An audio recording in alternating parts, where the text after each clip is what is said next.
What's up, everybody? King Triple C here, the Olympic champ, the flyweight champ, and the bantamweight champion of the world.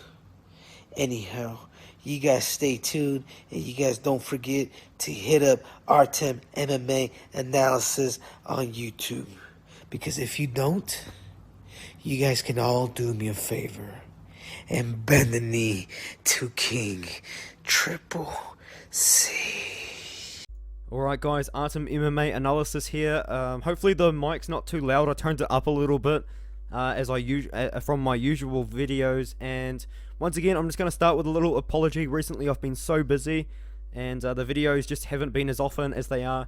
I've been kind of trying to compensate with the shorts, but I know that the shorts just aren't the same. And thanks to everyone who's been watching the shorts and the videos that I've been putting out. Dana White's Contender Series videos are out now, but man, I want to talk about this main event. We've got Charles Oliveira versus Dustin Poirier, UFC 269, not until December. Christmas is coming early, man. I cannot wait for this entire card. The entire card is stacked, but at the moment, man, let's just talk about my boy Charlie Olives versus Dustin Poirier. Dustin Poirier coming off those 2 wins over the very highly profiled, one of the most famous, if not the most famous, mixed martial artists of all time, Conor McGregor. And then for that, he beat my favorite fighter, man. He beat Dan Hooker. Man, it sucks. But Charles Oliveira, man, riding that win streak, dude. He's even got a little bit of a grappling belt in there as well. But dude, this win streak extends back to 2018. But how many times has the guy fought in the last 3 years? 10 times in the last 3 years, and he's on a 10-fight win streak. He's fighting Dustin Poirier, who's on a decent win streak of his own. I think it's like a 3-fight win streak. 2 of those wins coming over Conor McGregor. Dustin Poirier definitely the number 1 contender in this fight. Charles Oliveira obviously the champion after defeating Michael Chandler in that crazy fight, the first round. Man, Charlie Olives, man, he was hurt in that first round. Michael Chandler had him hurt. I think he was even knocked down, and he was kind of just barely intelligently defending himself while he was on the ground. And eventually Charlie Olives, he did well in the first round. He survived the first round, not gonna lie. But Michael Chandler was so tired just coming into that second round. Charlie Olives just knocked him out very, very quickly in that second round. I remember that was a crazy moment. I remember I stood up out of my seat when I saw it. I couldn't really believe it. And yeah, man, now he's fighting Dustin Poirier. And this fight is a fight which I have been flip-flopping on, like who's gonna win this fight? I don't really know, dude. I don't even know what the odds are. I think Charlie Olives actually opened as a small underdog, but I could just be talking out of my ass there. I could be completely wrong. I've got Charlie Olives. I've got my boy Charles, man. By submission, I do think that he will get the job done here. Could Dustin Poirier knock him out? Probably. Dude, I just like Charlie Olives at the moment, but the thing is, by the time the fight comes around, I could definitely be thinking otherwise. I know Dustin Poirier probably has the striking advantage, and I would give the striking advantage to Dustin Poirier, but I'm just not going to overlook the ground game of Charlie Olives, man. Just look what he did to poor Tony Ferguson. Yeah, that kind of sucked. I know it was a decision, but he should have tapped on that first round. But no, I got Charlie Olives, dude. It's not a confident pick, man. Everyone's picking Poirier. Wait, actually, no. It's 50-50, man, as it should be. This is a 50-50 fight. Some people going with the Charlie Olives side, mostly by submission. I completely agree with this group here. And I completely agree with this group here. Oh, man, it's just going to be such a good fight. I genuinely cannot wait for it to happen. I got Charlie Olives by submission, but could Dustin Poirier win by KO? Absolutely. I just cannot wait to see this fight. I genuinely couldn't state it enough. This is going to be the best fight.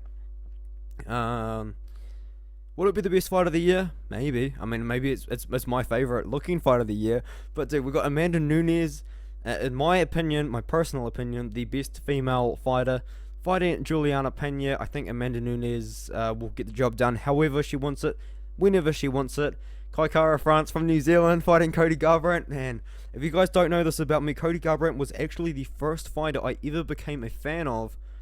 And let's see, the first fight I ever saw of Cody Garbrandt It was back in the day a little bit, but not really. 2016, when he knocked out Takeya Mizugaki. That was about when I started getting into MMA. It was the start of 2015.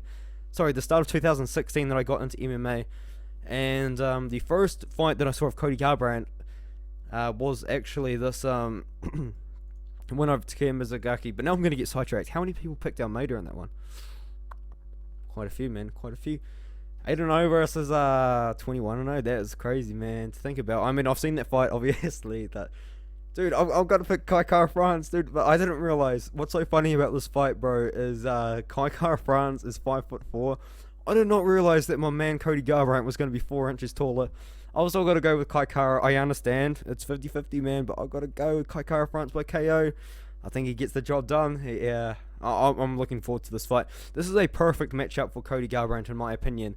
I think Kai Kara-France is like ranked number 6 in the flyweight division. Sorry, Cody Garbrandt is ranked number 6 in the bantamweight division.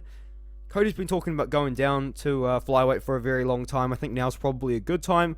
He hasn't really been seeing the most success in his career as of recent. And Kai Kara-France, man, look, his record is deceiving. Kai Kara-France is the man, alright? He's beaten Rogério Bontorin. He lost to Brandon Royval, which, I mean, it kind of happens. He beat Tyson Nam. He lost to Brandon Moreno. That loss doesn't look bad anymore, guys. And he's knocked out. Sorry, won by decision over Mark De La Rosa. But I'm trusting my boy Kai Kara-France to get the job done. Brandon Moreno, Davison Figueiredo. Another fight I'm really split on. I don't really know. I guess I kind of do know why it's happening. But the problem is, if Davison wins, then we're probably going to get a quadrilogy, and it's just going to hold up the flyweight division quite a lot. But I really would have liked to see Alejandro Pantoja get the title shot, because he has actually beaten Brandon Moreno 2 times. Is it 2 times? Or is it even... Yeah, I think it's just 2 times. Or maybe even 3 times. I really can't remember. But it doesn't matter. This fight, man. Who do I have? It depends on the weight cut of Davison Figueiredo. I'm going to be honest. Wow, the tides have turned, bro. Man, no one's picking Figueiredo anymore. I guess it's just because of his performance against Moreno was just really not that good. But I think if Figueiredo gets the job done, it will be by knockout. It'll be interesting to see how the fight goes. It really depends on this weight cut of Davison Figueiredo. He needs to go up to bantamweight. He'd find a lot more success there. Pedro Munoz, Dominic Cruz. Gotta go Dominic Cruz, man. Let's get it. Dominic Cruz, fight decision. Priscilla Pechuera versus Gillian Robertson. I have Gillian Robertson, and I've got Gillian Robertson by submission. So does the majority of people, to my surprise. I think Gillian Robertson is underrated. I'm going to be honest. Her 2 losses, I mean, not really too bad. Taylor Santos, not the worst loss. I mean, she did get dominated on the ground in that fight, and that's where she's good at. But lost to Miranda Maverick. I mean, that kind of happens, dude. Miranda Maverick just beat Macy Barber. And why we're not talking about that? That was a clear as day robbery. Went over Poliana Batalo. She's got a submission over Courtney Casey. Lost to Macy Barber. But yeah, dude. I think she's going to submit Priscilla Cachoeira in this fight. Driscus Randy Costa versus Tony Kelly. Randy Costa knockout in the first round. Driscus versus Andre Muniz. Either a Driscus Duplessis knockout or Andre Muniz submission, man. I can't remember, but I think Andre Muniz, he's got 4 losses and all 4 of them are by submission. No, they're all by knockout, because he got knocked out by Azamat Mirzanikov. He got knocked out by Julio Cesar Santos. He got knocked out by Douglas Mora, and I believe he got knocked out by Julia Cesar Santos as well. So all 4 of this guy's losses are by knockout. Let me just double check that. They are.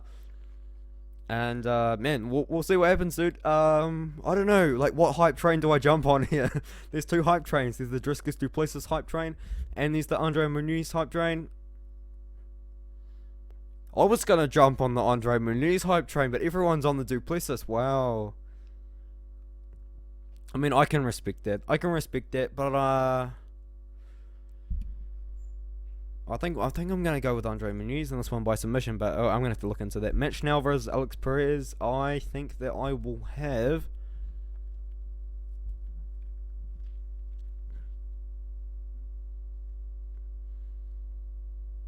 Okay, I'm very surprised with the picks there. I don't know. Okay, I'm not gonna give my pick on that one. Ryan Hall versus Derrick Minner. I feel like a lot of people are going to go against Ryan Hall, but I've got to back my boy. Okay, yep, there we go. Good looks. Sean O'Malley, Raleigh and Piver. I think that Sean O'Malley will get the job done here. Raleigh and Piver, this may be an unpopular opinion. This may be a really bad opinion as well. And I think Raleigh and Piver should go back down to 125. In my opinion, the fight should have been a draw against Kyler Phillips. I do think Kyler Phillips threw the fight, though. He was just throwing like spinning kicks and just everything, the kitchen sink, at Raleigh and Piver. And Raleigh and Piver didn't get knocked out. And I think he just gassed himself out, and Raleigh and Piver did win those last 2 rounds. But the first round was a 10-8 round. But I mean, he got the win. It's cool. He's ranked now. Sean O'Malley is fighting a ranked opponent. Raleigh and Piver, I think his more natural weight class is flyweight. I would like to see him go back down to flyweight. But if he can beat Sean O'Malley, my guy, Raleigh and Piver, is going to build a big name out of himself. But I do have O'Malley, and I got him by KO. A lot of people by decision. I think it's because he barely finished Chris Moutinho in his last fight. That's really a fair point, you know. He had a good performance against Chris Moutinho, but he didn't finish the guy. But Chris Moutinho is a beast, man. He's got a fight coming up, or he had a fight coming up, but it got cancelled. I've got O'Malley by KO. Hopefully you guys enjoyed the video, and this was meant to just be about UFC 269 Oliveira versus Poirier, but I went to and looked at the whole card. This card is stacked, top to bottom. Oh, dude, Macy Barber versus Montana De La Rosa. That would have been a good fight, man. And Pantoja not available. That's why I did it. Okay. That's all good. I'll see you guys next one.